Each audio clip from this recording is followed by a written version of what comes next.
السلام علیکم ورحمۃ اللہ وبرکاتہ۔ نحمده ونصلی علی رسولہ الکریم، اما بعد فاعوذ باللہ من الشیطان الرجیم، بسم اللہ الرحمن الرحیم، رب اشرح لی صدری ویسر لی امری واحلل عقدۃ من لسانی یفقہوا قولی۔ لقد من اللہ علی المؤمنین اذ بعث فیہم رسولا من انفسہم یتلو علیہم آیاتہ ویزکیہم ویعلمہم الکتاب والحکمۃ وإن كانوا من قبل لفی ضلال مبین۔ یقیناً اللہ نے مومنوں پر احسان کیا جب انہی میں سے ایک رسول ان میں بھیجا، وہ انہیں اللہ کی آیات پڑھ کر سناتا ہے اور ان کا تزکیہ کرتا ہے اور انہیں کتاب و حکمت کی تعلیم دیتا ہے، اور یقیناً اس سے پہلے وہ کھلی گمراہی میں تھے۔ یہ اللہ کا احسان ہے ہم پر کہ اس نے ہمیں امت محمد صلی اللہ علیہ وسلم میں سے بنایا اور ہمیں قرآن و سنت کی محبت عطا کی اور ہمیں قرآن سننے کا شوق عطا کیا۔ قرآن پڑھتے وقت، سنتے وقت، سمجھتے وقت اپنی نیتوں کی تجدید کر لیں کہ اللہ تعالیٰ اس کے ذریعے مجھے ہدایت عطا کرے، مجھ پر اپنی رحمت فرمائے، مجھے برکتیں عطا کرے، مجھے شفا عطا کرے۔ میں اس لیے پڑھوں تاکہ اللہ تعالیٰ اس کے ذریعے مجھے بلندیاں عطا کرے اور مجھے فائدہ پہنچائے۔ میں اس لیے پڑھوں تاکہ قیامت کے دن قرآن کریم کی شفاعت مجھے حاصل ہو سکے۔ میں قرآن اس نیت سے پڑھوں کہ اللہ کو یاد کروں اور اس کی قربت حاصل کروں، کیونکہ جب انسان اللہ کو یاد کرتا ہے اس کے کلام کے ذریعے تو اللہ تعالیٰ اس کو یاد کرتا ہے۔ میں قرآن اس لیے پڑھوں تاکہ میں اللہ کے خاص بندوں میں شامل ہو جاؤں، اہل القرآن میں سے ہو جاؤں۔ میں قرآن اس نیت سے پڑھوں کہ جہنم اور اللہ کے عذاب سے نجات حاصل کر سکوں۔ اللہ کے پیارے بندوں کی، رحمان کے بندوں کی خاص صفت یہ ہوتی ہے کہ جب وہ اپنے رب کی آیات کے ساتھ نصیحت کیے جاتے ہیں تو وہ بہرے اور اندھے بن کر ان پر نہیں گر پڑتے بلکہ ان کو سمجھتے ہیں۔ وَالَّذِينَ إِذَا ذُكِّرُوا بِآيَاتِ رَبِّهِمْ لَمْ يَخِرُّوا عَلَيْهَا صُمًّا وَعُمْيَانًا، یعنی مومن جب اللہ کی آیات سنتے ہیں تو خاموش ہو جاتے ہیں، اپنے کان لگاتے ہیں، ان آیات کے اندر جو بات کی گئی ہو اس کو قبول کرتے ہیں، کھلے دل اور کھلے ذہن سے لیتے ہیں، پھر ان کے ایمان بڑھ جاتے ہیں۔ لہذا ہم اس کام کو عبادت سمجھتے ہوئے اس پر پوری توجہ کریں اور اس سے خوب فائدہ اٹھائیں۔ آج ہم انشاءاللہ سورۃ آل عمران کی آیت نمبر 130 سے شروع کریں گے۔ پہلے تلاوت۔ یا ایھا الذین آمنوا لا تأکلوا الربا اضعافا مضاعفہ واتقوا اللہ لعلکم تفلحون۔ واتقوا النار التي أعدت للكافرين وأطيعوا الله والرسول لعلكم ترحمون۔ وسارعوا إلى مغفرة من ربكم وجنة عرضها السماوات والأرض أعدت للمتقين الذين ينفقون في السراء والضراء والكاظمين الغيظ والعافين عن الناس واللہ يحب المحسنین۔ والذین اذا فعلوا فاحشة او ظلموا انفسهم ذکروا اللہ فاستغفروا لذنوبهم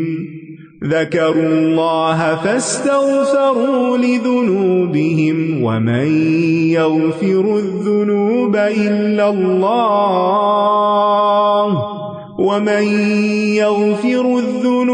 إلا الله ولم يصروا على ما فعلوا وهم يعلمون۔ أولئك جزاؤهم مغفرة من ربهم وجنات تجري من تحتها الأنهار خالدين فيها ونعم أجر العاملين قد خلت من قبلكم سنن فسيروا في الأرض فانظروا كيف كان عاقبة المكذبين هذا بيان للناس وهدى وموعظة للمتقين ولا تهنوا ولا تحزنوا وأنتم الأعلون إن كنتم مؤمنين إن يمسسكم قرح فقد مس القوم قرح مثله وتلك الأيام نداولها بين الناس وليعلم الله الذين آمنوا ويتخذ منكم شهداء والله لا يحب الظالمين وَلِيُمَحِّصَ اللَّهُ الَّذِينَ آمَنُوا وَيَمْحَقَ الْكَافِرِينَ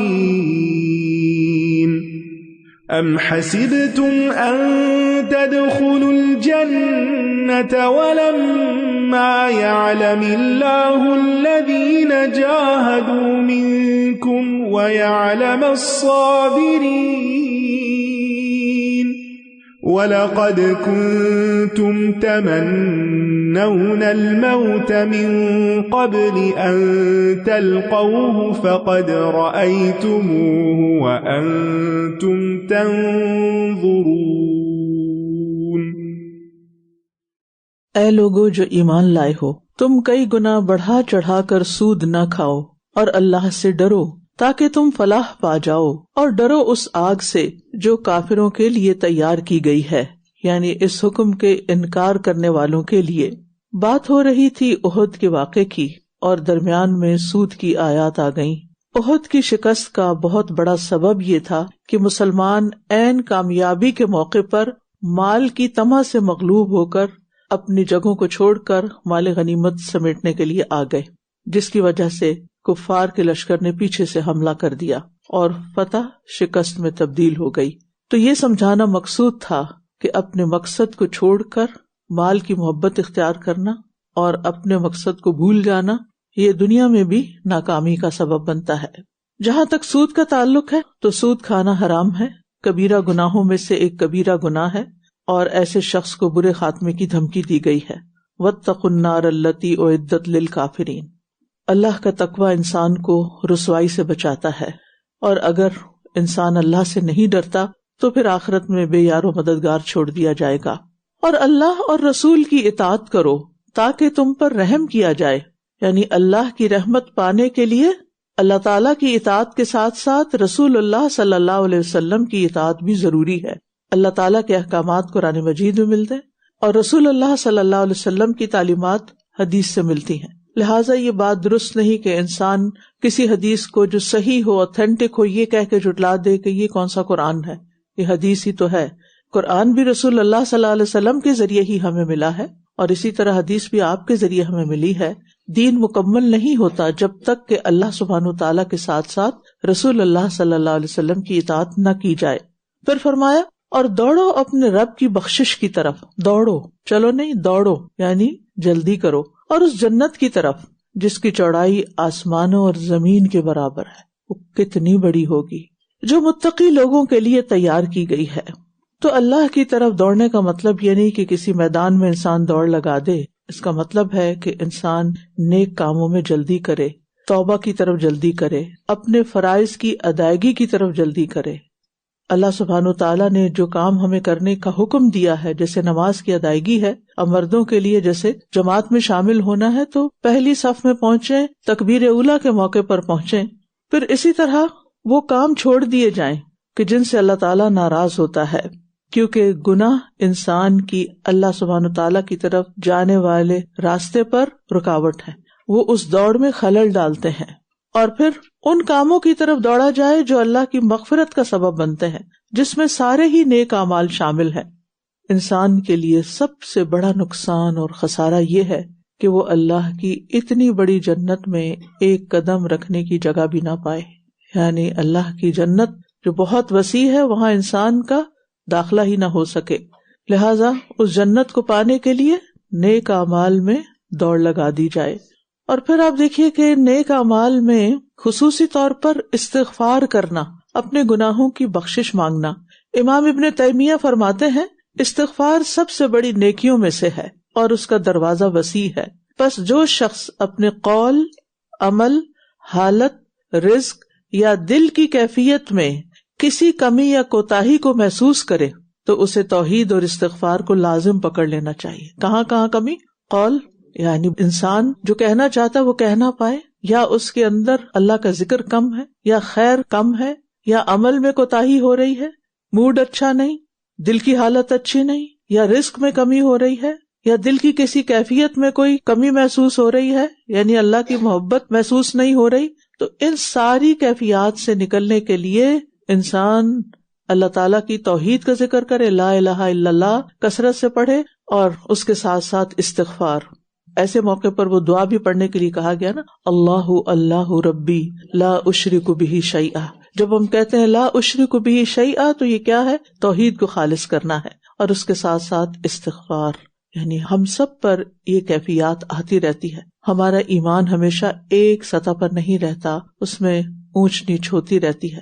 تو جب بھی ہم نیچے کی طرف جائیں تو فوراً فکر کریں، اور خاص طور پر سید الاستغفار کو صبح و شام پڑھنا لازم کر لیں، اور سید الاستغفار کو ایک صرف وظیفہ سمجھ کے نہ پڑھیں، بلکہ نبی صلی اللہ علیہ وسلم نے فرمایا جس نے استغفار پر یقین رکھتے ہوئے دل کی گہرائی سے اسے پڑھا صبح کے وقت، پھر شام ہونے سے پہلے اسی دن اس کا انتقال ہو گیا، وہ جنتی ہے۔ اور جس نے الفاظ پر یقین رکھتے ہوئے رات کے وقت ان کو پڑھ لیا، پھر اس کا صبح ہونے سے پہلے انتقال ہو گیا تو جنتی ہے۔ تو یہاں پر آپ غور کیجیے، صرف پڑھنے کی بات نہیں کی بلکہ دل کی گہرائی سے یقین کے ساتھ۔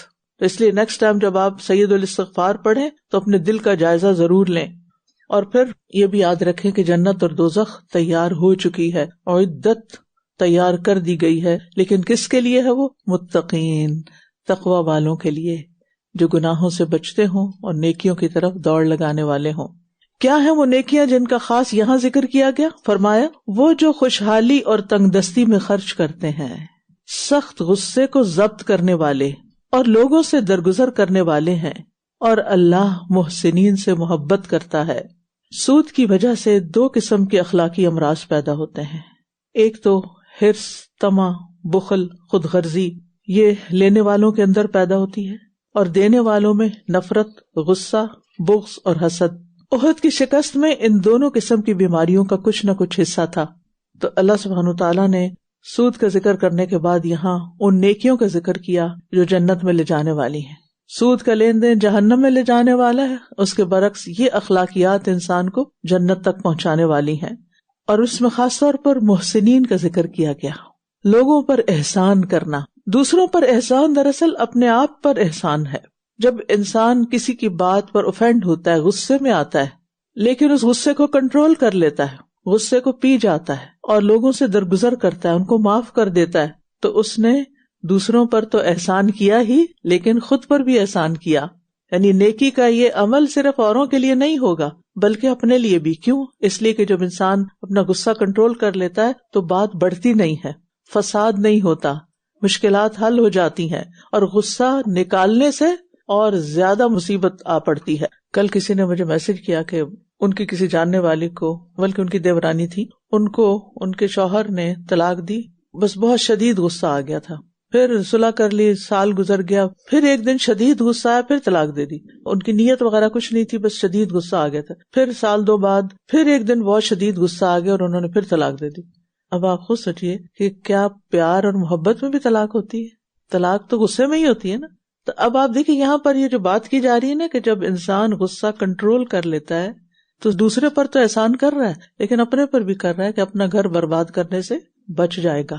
اپنی نسلوں کی بربادی سے بچ جائے گا، کیونکہ ٹوٹے ہوئے گھروں میں بچے نفسیاتی مریض بن جاتے ہیں، محرومیوں کا شکار ہو جاتے ہیں۔ بچے کی صحیح تربیت کے لیے ماں اور باپ دونوں کا سایہ چاہیے ہوتا ہے، دونوں کی کنٹریبیوشن ہوتی ہے۔ ماں باپ نہیں بن سکتی چاہے زبان سے کہتی بھی رہے کہ میں باپ ہوں، اور باپ ماں نہیں بن سکتا، ماں ماں ہوتی ہے، باپ باپ ہوتا ہے۔ لہٰذا ان دونوں کی آپس میں محبت اور اتفاق ضروری ہوتا ہے، اور یہ ہو نہیں سکتا کہ ہر وقت آپ کی محبت جاری رہے۔ آپ کو کبھی کسی کی کوئی بات اچھی نہیں بھی لگتی تو دین ہمارا کیا سکھاتا ہے، اس وقت اپنے جذبات کو کنٹرول کر لو تاکہ آگے بات نہ بڑھے۔ ٹھیک ہے، اپنی ناپسندیدگی کا اظہار کسی اور وقت میں کر لو، لیکن اس وقت کنٹرول کرو، اپنی باگیں کھینچ کے رکھو۔ آپ دیکھیں کہ جب آپ کی گاڑی اسپیڈ سے باہر ہوتی تو آپ کیا کرتے ہیں؟ لگاتے ہیں بریک؟ نہیں، کیوں لگاتے؟ نہ لگائیں، جانے دیں، مزہ آ رہا ہے، تیز چل رہی ہے، کہاں جا کے پڑے گی؟ کسی کو مارے گی تو صرف اس کو مار پڑے گی یا خود کو بھی کچھ ہوگا؟ خود کو بھی ہوتا ہے نا، یعنی کسی بھی ایکسیڈنٹ میں صرف سامنے والے کو تو نہیں تکلیف ہوتی، خود کو اس سے زیادہ ہوتی ہے بعض اوقات۔ تو اسی طرح جب انسان زندگی میں دوسرے انسانوں کے ساتھ ٹکراتا ہے تو کسی کو آپ مارتے ہیں تو آپ کا ہاتھ بھی دکھتا ہے، کسی کو آپ برا بھلا کہتے ہیں تو اگر وہ ڈیزرو نہیں کرتا واپس آپ پر پلٹتا ہے۔ تو ان احسنتم احسنتم لانفسکم وان اسأتم فلہا، اگر تم نے اچھا کیا تو اپنے لیے اچھا کیا، اور اگر برا کیا تو اپنے ہی لیے کیا۔ اور پھر یہاں پر ہر حال میں خرچ کرنے کی بات کی جا رہی ہے، یعنی دیتے رہنے کی۔ اور پھر احسان اپنے تمام رویوں کے ساتھ، دل کے ساتھ بھی کسی کے لیے اچھا سوچنا، ہاتھ کے ساتھ بھی، زبان کے ساتھ بھی، اپنے اعمال جسچرز کے ساتھ، ہر رویے میں۔ تو بہترین اخلاق کیا ہے؟ بردباری، تحمل، ضبط نفس، تکلیف پر صبر، اور پھر اس کے بعد اچھا اخلاق شروع ہوتا ہے۔ جو انسان سیلف کنٹرول نہیں رکھتا وہ کبھی بھی اچھا اخلاق نہیں رکھ سکتا۔ اور اللہ کے نزدیک سب سے زیادہ اجر والا گھونٹ غصے کا گھونٹ ہے جو انسان اللہ کے چہرے کی خاطر پی لیتا ہے۔ اور پھر یہاں پر آپ دیکھیں، ایک غصہ پینے کی بات ہے، دوسرا معاف کر دینے۔ بعض اوقات ہم غصہ کنٹرول کر لیتے ہیں لیکن دل میں گرج رکھ لیتے، معاف نہیں کرتے، وہ بوجھ اپنے اوپر ڈالے رکھتے۔ جب اس کو نکال دیں گے تو اپنے ساتھ احسان کریں گے۔ اور پھر یہ بھی نہیں کہ وقتی طور پر غصہ نہیں کیا لیکن دل میں رکھا اور کوئی موقع پا کے پھر خوب چوٹ لگائی، یہ بھی احسان کے درجے سے انسان کو نکال دیتی ہے۔ تو بہرحال احسان بندوں کے ساتھ بھی، اور احسان رب کے ساتھ عبادت میں بھی، اور مخلوق کی ہر طرح کی خیر خواہی چھوٹی یا بڑی وہ سب احسان کہلاتی ہے، دینی یا دنیاوی۔ اور اس میں نہ صرف یہ کہ کسی کو مثلاً کھانا کھلا دینا یا کسی کا کوئی کام کر دینا احسان میں آتا ہے، بلکہ کسی غافل دل کو جگانا، امر بالمعروف اور نہی عن المنکر، اور خیر کی بات پر سب کو اکٹھا کرنا، یہ سب بھی احسان ہی کی قسمیں ہیں۔ پھر فرمایا، اور یہ لوگ جب کوئی فحش کام کر بیٹھتے ہیں یا اپنے نفسوں پر ظلم کر لیتے ہیں تو فوراً اللہ کو یاد کرتے ہیں، پھر اپنے گناہوں کی معافی مانگتے ہیں، اور اللہ کے سوا کون ہے جو گناہوں کو بخش دے، اور وہ اپنے کیے پر جانتے بوجھتے اصرار نہیں کرتے، اپنی غلطیوں پر ڈٹ نہیں جاتے۔ اصرار میں کیا چیز آتی ہے؟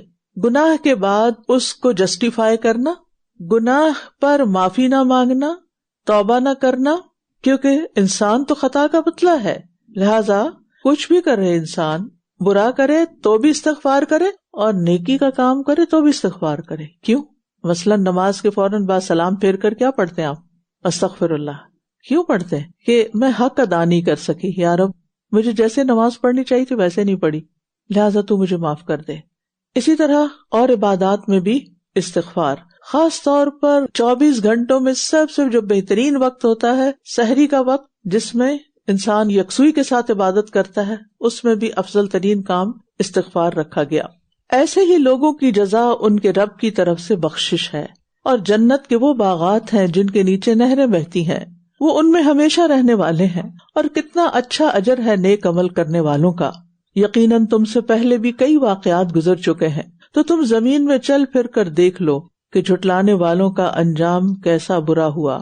یعنی اللہ کی نافرمانیاں جب انتہا کو پہنچ جائیں تو اللہ تعالیٰ کا غضب نازل ہوتا ہے، عذاب آتا ہے، لہذا انسان کو ہمیشہ اللہ تعالیٰ کی طرف پلٹتے رہنا چاہیے۔ یہ کلام لوگوں کے لیے ایک واضح بیان ہے اور متقی لوگوں کے لیے ہدایت اور نصیحت ہے۔ اور تم نہ کمزور پڑو اور نہ غم کرو، اور تم ہی غالب ہوگے اگر تم واقعی مومن ہو۔ تم ہی غالب ہوگے اگر تم مومن ہو۔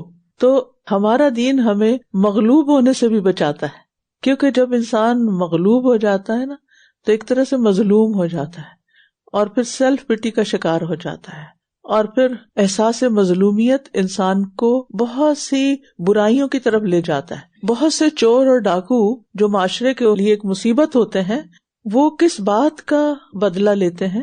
اپنی احساس محرومیت کا۔ مثلا بچپن میں ان کے ساتھ کسی نے زیادتی کی تو وہ اس کو بھولتے نہیں، جس نے زیادتی کی اس کو وہ کچھ نہ کر سکے، لیکن وہ دل کے اندر ایک تکلیف رہ گئی۔ جب وہ بڑے ہوئے تو انہوں نے سارے معاشرے سے انتقام لینا شروع کر دیا، سب کے ساتھ ظلم کرنا شروع کر دیا، اور وجہ کیا بتائی کہ ہمارے ساتھ کیوں زیادتی ہوئی تھی بچپن میں، ہمارے ساتھ یہ ظلم کیوں ہوا تھا، ہمیں کیوں اس طرح کنٹرول کیا گیا، ہماری آزادی کیوں چھین لی گئی۔ یعنی ایک پورا نفسیاتی مسئلہ ہے یہ۔ لہٰذا آپ دیکھیں کہ اللہ سبحانہ وتعالیٰ حل بتا رہے ہیں کہ مغلوبیت سے نکلنے کا حل کیا ہے؟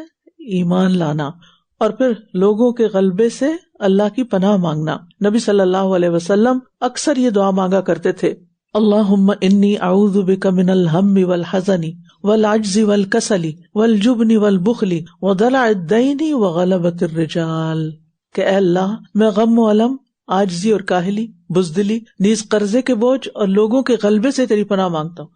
کیونکہ انسان کی صلاحیتیں ماری جاتی ہیں جب دوسرے اس کو کنٹرول کر لیتے ہیں اور اپنی مرضی کے مطابق چلانا چاہتے ہیں۔ اور پھر آپ دیکھیے کہ یہاں پر مایوسی اور خوف کا علاج بھی بتایا گیا ہے، وَلَا تَهِنُوا وَلَا تَحْزَنُوا وَأَنْتُمُ الْأَعْلَوْنَ إِن كُنتُم مُؤْمِنِينَ۔ اور مایوسی اور خوف کا شکار ہونا یہ ایمان کے کمزور ہونے کی دلیل ہے، لہٰذا اپنا ایمان اسٹرانگ کرو۔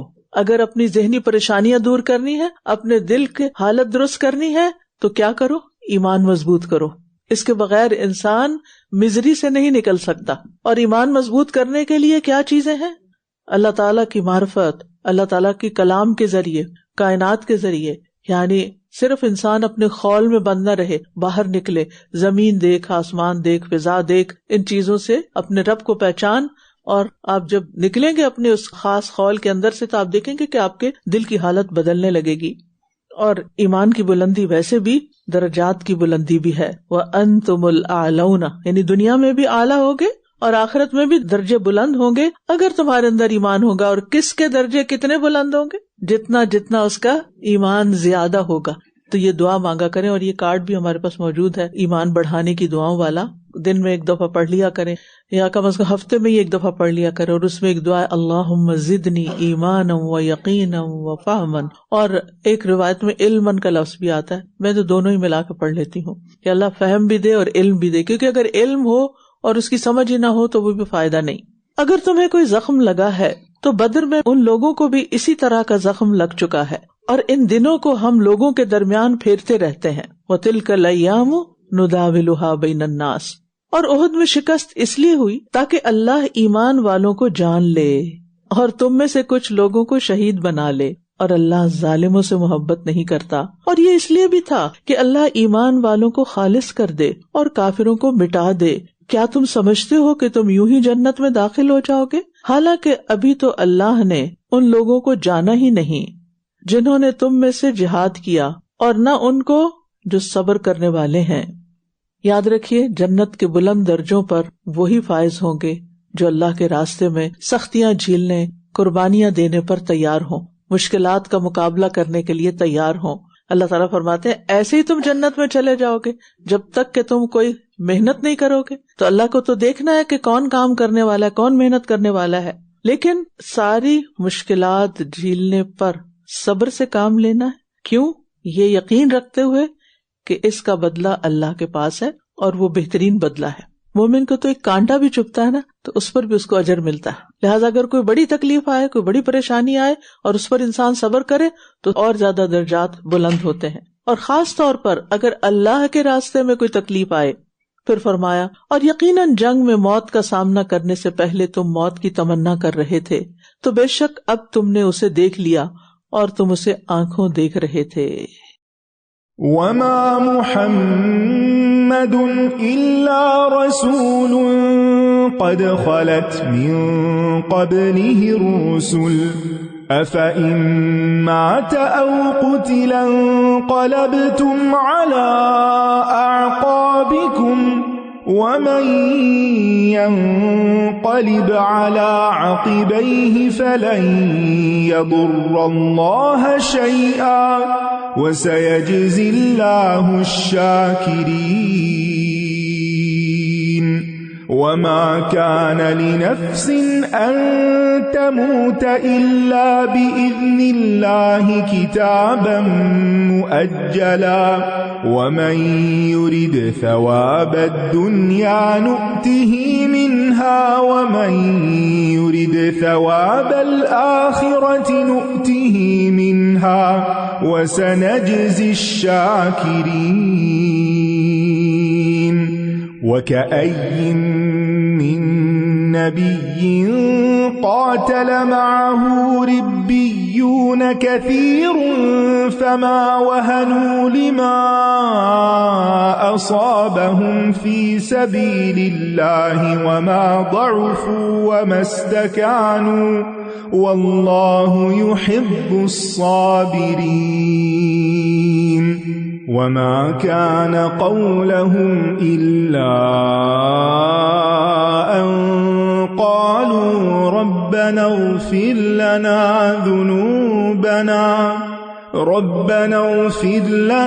ذنوبنا وإسرافنا في أمرنا وثبت أقدامنا وانصرنا على القوم الكافرين فآتاهم الله ثواب الدنيا وحسن ثواب الآخرة والله يحب المحسنين۔ اور محمد ایک رسول ہیں، یقیناً ان سے پہلے بھی کئی رسول گزر چکے، کیا پھر اگر وہ فوت ہو جائیں یا قتل کر دیے جائیں تو تم اپنی ایڑیوں پر کفر کی طرف واپس پلٹ جاؤ گے؟ اور جو کوئی اپنی ایڑیوں پر واپس پلٹے گا تو وہ اللہ کا ہرگز کچھ نہ بگاڑ سکے گا، اور شکر کرنے والوں کو اللہ جلد اچھا بدلہ دے گا۔ نبی صلی اللہ علیہ وسلم ایک انسان تھے جو ایک خاتون کے پیٹ سے پیدا ہوئے، اور پھر ایک وقت آیا کہ جب انہوں نے اپنی زندگی کا مقصد پورا کر لیا تو اللہ سبحانہ وتعالیٰ نے ان کو واپس بلا لیا اور ان پر طبعی موت آئی۔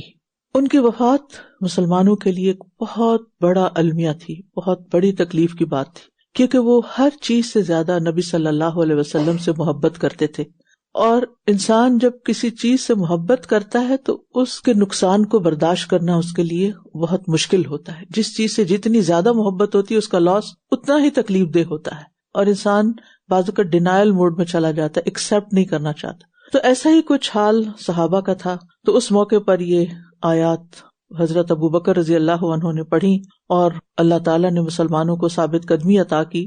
تو بات یہ ہے کہ اللہ کا دین جاری و ساری رہتا ہے، لوگ آتے جاتے ہیں، پیغمبر بھی آئے اور اپنا کام کر کے چلے گئے، اور اسی طرح جو بھی امت میں علماء آئے ایک وقت کے لیے آئے اور پھر اپنا کام کر کے چلے گئے، اور ہر دور میں ایسا ہی ہوتا ہے۔ لہٰذا ایسے موقع پر انسان کو اللہ سبحانہ وتعالیٰ کی عظمت کو بھی یاد رکھنا چاہیے، اور اس بات کو یاد رکھنا چاہیے کہ اللہ سبحانہ وتعالیٰ کسی کا بھی محتاج نہیں، یعنی اللہ کے دین کا کام ہوتا رہا ہے، ہوتا رہے گا۔ اگر ہم کریں گے تو یہ صرف ہماری سعادت ہے، اور اگر ہم نہیں کریں گے اور ہم نہیں ہوں گے تو اللہ تعالیٰ کو کچھ بھی فرق نہیں پڑے گا، اس کا کوئی بھی نقصان نہیں ہوگا۔ لہٰذا فتنے کے وقت، تکلیف کے وقت اللہ کے دین پہ ثابت قدم رہنا اور اللہ کی اطاعت پر ہی قائم رہنا، یہ انسان کو فائدہ دیتا ہے۔ وَمَن يَنْقَلِبْ عَلَىٰ عَقِبَيْهِ فَلَن يَضُرَّ اللَّهَ شَيْئًا، جو اپنی ایڑیوں پہ پلٹ جائے وہ اللہ سبحانہ تعالیٰ کو کچھ بھی نقصان نہ دے سکے گا۔ اور کوئی شخص اللہ کے حکم کے بغیر مر نہیں سکتا، موت کا مقرر وقت لکھا ہوا ہے، اور جو کوئی اپنے عمل کا بدلہ دنیا میں چاہتا ہے ہم اسے اس میں سے کچھ دے دیتے ہیں، اور جو کوئی آخرت میں بدلہ چاہتا ہے تو ہم اسے اس میں سے دے دیں گے، اور ہم شکر کرنے والوں کو ضرور اچھا بدلہ دیں گے۔ یاد رکھیے کہ موت کا وقت متعین ہے، وہ آگے پیچھے نہیں ہو سکتا، لہٰذا انسان کو موت سے بھاگنے کی فکر چھوڑ دینی چاہیے، اور جتنا وقت ملا ہے، جو صلاحیتیں ملی ہیں، جو ریسورسز ہیں، جو قوتیں ہیں، جو مہلت ہے، جو آزادی ہے، اس سارے کو دین کی خدمت میں لگا دینا چاہیے۔ یعنی اس وقت ہے، آج ہمارے پاس وقت ہے، اس وقت ہم ایک مجلس میں بیٹھے ہیں جب اللہ کی کتاب سن رہے ہیں، تو ہمیں اس وقت باقی ساری فکر اور سب باتیں پیچھے چھوڑ دینی چاہیے اور ذہنی اور قلبی طور پر حاضر رہنا چاہیے، کیونکہ ہمیں نہیں پتا کل کا وقت کیسا آئے گا، آئندہ زندگی کیسے ہوگی۔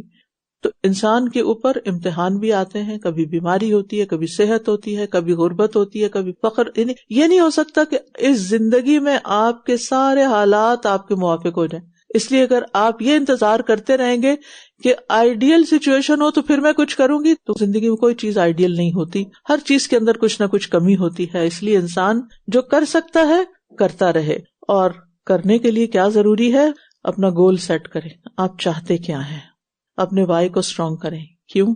وَمَن يُرِدْ ثَوَابَ الدُّنْيَا نُؤْتِهِ مِنْهَا وَمَن يُرِدْ ثَوَابَ الْآخِرَةِ نُؤْتِهِ مِنْهَا۔ اگر گول یہ ہے کہ دنیا میں کوئی فائدہ اٹھانا ہے، دین کا کام کرے تو مل جائے گا، اور اگر گول یہ ہے کہ اس کے ذریعے آخرت کا فائدہ اٹھانا ہے اور آخرت میں کامیابی حاصل کرنی ہے تو وہ مل جائے گا۔ تو جتنا زیادہ آپ کا مقصد آپ پر واضح ہوگا کسی بھی کام کا، مثلاً اس وقت آپ یہاں بیٹھے ہیں، سوچیے کیوں بیٹھی ہوں، یہ کام میں کیوں کر رہی ہوں، مجھے اس سے کیا چاہیے، مجھے اس سے کیا حاصل کرنا ہے۔ جتنا اعلیٰ آپ کا مقصد ہوگا اتنا ہی زیادہ آپ کو اس سے فائدہ ہوگا، اور کسی بھی کام کے کرنے کے پیچھے۔ لہٰذا چھوٹی چھوٹی باتوں، چھوٹے چھوٹے جھگڑوں، چھوٹی چھوٹی چیزوں سے اوپر اٹھ کے اپنی زندگی میں بڑے مقاصد سامنے رکھے۔ اور کتنے ہی نبی ایسے گزرے جن کے ساتھ مل کر بہت سے اللہ والوں نے جنگ کی، تو اللہ کی راہ میں انہیں جو کچھ بھی پیش آیا اس پر نہ تو انہوں نے ہمت ہاری، نہ وہ کمزور پڑے۔ یعنی مشکلات آئیں لیکن انہوں نے ہمت نہیں ہاری، کمزور نہیں ہوئے، کوئی احساس محرومی نہیں آیا ان کے اندر، اور نہ ہی وہ دبے۔ اور اللہ صبر کرنے والوں سے محبت کرتا ہے، اور ان کی بات اس کے سوا کچھ نہ تھی کہ انہوں نے کہا اے ہمارے رب، ہمارے گناہوں کو بخش دے، اور ہمارے کام میں ہونے والی ہماری زیادتیوں کو بھی، اور ہمارے قدموں کو جما دے، اور کافر قوم کے مقابلے میں ہماری مدد فرما۔ یعنی جب بھی انسان دیکھے کہ زندگی میں کوئی ناکامی ہو رہی ہے، پیچھے ہو رہا ہے انسان کسی چیز سے، تو کسی اور کو بلیم کرنے کی بجائے اپنی غلطیوں کی طرف دیکھنا شروع کرے کہ مجھ سے کہاں کوتاہی ہوئی ہے، اور اس پر اللہ تعالیٰ سے معافی مانگے، اور اگر کہیں زیادتی ہوئی ہے تو اس پر بھی اللہ تعالیٰ سے معافی مانگ لے۔ دعا مومن کا ہتھیار ہے، دعا ہر اس مشکل میں فائدہ دیتی ہے جو نازل ہو چکی ہے، اور ان مشکلات میں بھی فائدہ دیتی ہے جو آئندہ ہونے والی ہیں، ان کو واپس پلٹا دیتی ہے۔ دعا سے انسان کے اندر ثابت قدمی آتی ہے، دعا سے انسان کا اللہ تعالیٰ کے ساتھ کنیکشن مضبوط ہوتا ہے، دعا سے انسان دنیا کی کامیابیاں بھی حاصل کرتا ہے، اور آخرت کی کامیابی کا انحصار بھی دعاؤں پر ہے۔ اور پھر اللہ کے راستے میں اگر کمزوری آنے لگے، مثلاً آپ اپنے آپ کو دیکھیں کہ آپ کو صراط مستقیم پر چلنے میں کیا مشکل آ رہی ہے، یا دین کی خدمت کرنے میں کیا مشکل پیش آ رہی ہے، تو اس کا علاج صبر اور استغفار ہے۔ ربنا اغفر لنا ذنوبنا واسرافنا فی امرنا وثبت اقدامنا۔ اور جس کے پاس یہ شعور آ گیا، کیا شعور؟ کہ وہ اپنی غلطیوں کو دیکھ سکے اور اللہ کی مدد سے طاقتور بنے، تو اس کو ہر طرح کی بھلائی مل جاتی ہے۔ تو اللہ نے ان کو دنیا میں بھی بدلہ دیا اور آخرت میں بھی اچھا بدلہ دے گا۔ یعنی انہوں نے وہ مانگ لیا جو ان کو چاہیے تھا۔ جب بھی احساس ہو کہ میرے اندر کوئی کمزوری ہے، ویکنس ہے، تو فوراً اللہ سے مانگے، اللہ مجھے طاقتور ہے۔ بزدلی، اللہ میرا جبن دور کر دے۔ اگر دل کے اندر بے چینی ہے تو اللہ اس کو دور کر دے۔ اچھا، لوگ پوچھتے ہیں نا کہ مثلاً دل کی بے چینی دور کرنے کے لیے کوئی وظیفہ بتا دے، تو اس کا وظیفہ یہ کہ اللہ میرے دل کی بے چینی دور کر دے۔ اس سب سے آسان اور سب سے اچھا وظیفہ، ٹھیک ہے، یہ وظیفہ یاد رہے گا۔ کوئی بھی مشکل ہے نا آپ کی زندگی میں، تو آپ سیدھے سیدھے لفظوں میں، اردو میں، انگریزی میں، پنجابی میں، سندھی، جو آپ کی زبان ہے، فرسٹ لینگویج ہے جس میں آپ اللہ تعالیٰ سے اچھے سے کمیونیکیٹ کر سکتے ہیں، آپ کے اللہ تعالیٰ یہ مشکل دور کر دیں، میں کمزور ہوں، مجھے طاقتور کر دیں، میں بیمار ہوں، مجھے صحت مند کر دیں، میں چل نہیں سکتی، میرے لیے چلنا آسان کر دیں، میں فلاں کام کرنا چاہتی، اللہ مجھے کرنے کی توفیق دے۔ سمپل سمپل زندگی گزارے، سمپل سمپل باتیں کیا کریں۔ بڑے بڑے فلسفوں میں انسان بھول بھلائیوں میں کھو کے کہیں کا نہیں رہتا۔ کوئی ضرورت نہیں ہوتی کہ لاکھ دفعہ کوئی چیز پڑھو تو پھر ہی اللہ دے گا۔ اللہ تو ایک لا الہ الا انت سبحانک انی کنت من الظالمین کہنے پر بھی مچھلی کے پیٹ اور سمندر کی گہرائیوں سے باہر نکال دیتا ہے۔ یا ایھا الذین آمنوا تطيعوا الذين كفروا يردوكم على أعقابكم فتنقلبوا تنقلبوا خاسرين بل الله مولاكم وهو خير الناصرين سنلقي في قلوب الذين كفروا الرعب بما أشركوا بالله ما لم ينزل به سلطانا ومأواهم النار وبئس مثوى الظالمين ولقد صدقكم الله وعده إذ تحسونهم بإذنه حتى إذا فشلتم وتنازعتم في الأمر وعصيتم من بعد ما أراكم ما تحبون منكم من يريد الدنيا ومنكم من يريد الآخرة ثم صرفكم عنهم ليبتليكم ولقد عفا عنكم والله ذو فضل على المؤمنين إذ تصعدون ولا تلوون على أحد والرسول يدعوكم في أخراكم فأثابكم غما بغم لكي لا تحزنوا على ما فاتكم ولا ما أصابكم والله خبير بما تعملون ثم أنزل عليكم من بعد الغم أمنة نعاسا يغشى طائفة منكم وطائفة قد أهمتهم أنفسهم يظنون بالله غير الحق ظن الجاهلية يقولون هل لنا من الأمر من شيء قل إن الأمر كله لله يخفون في أنفسهم ما لا يبدون لك يقولون لو كان لنا من الأمر شيء ما قتلنا هاهنا قل لو كنتم في بيوتكم لبرز الذين كتب عليهم القتل إلى مضاجعهم